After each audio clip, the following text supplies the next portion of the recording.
Today in the garden, I'm going to show you how you can turn this simple pallet into your very own potting bench, and it's a lot easier than you think. Now, before you get started, the best thing you want to do is take off all the individual planks. You can use a claw hammer and just slowly prise them away bit by bit, and that will get them looking the best. Now, we're going to start off by making the legs for the potting bench, and I've cut 8 pieces to 80 centimeters, and we want to make a nice tight corner piece like this in order to make a nice sturdy leg.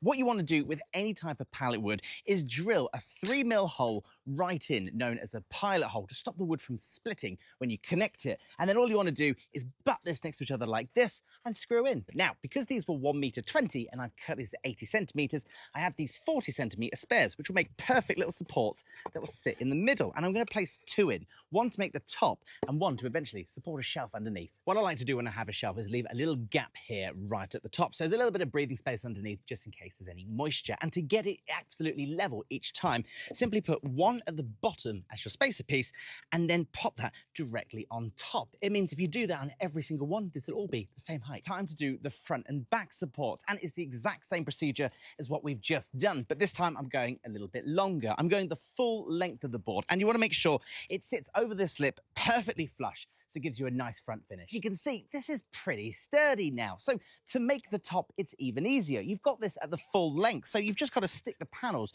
on top and screw them in, which seems pretty straightforward. But when you start to push it on, it's got a little bit of flex, and we don't really want that. We want something a bit more strong. So take myself back to when I was cutting the 80 centimeters, and I've still got an extra one of these 40s, which is the same width as those middle supports. So we'll screw it in there, and that'll make a nice strong base for our countertop. Right, look at that.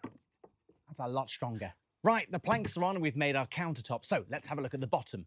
To give this more of an upmarket feel, I wanted this to sit flush in the groove, so it looks just a little bit nicer. So I put this little lip on the inside, and it's super easy to guess the spacing. All you do is you place one of your little slats on there to create the correct space and screw that in, which will make a nice little leg, meaning you can put all your supports in and make your bottom shelf.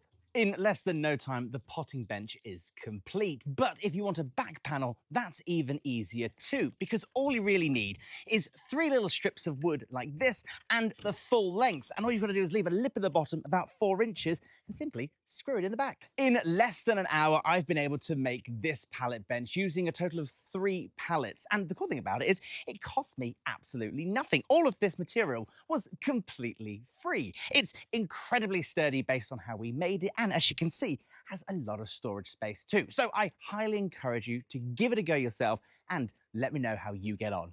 Take care.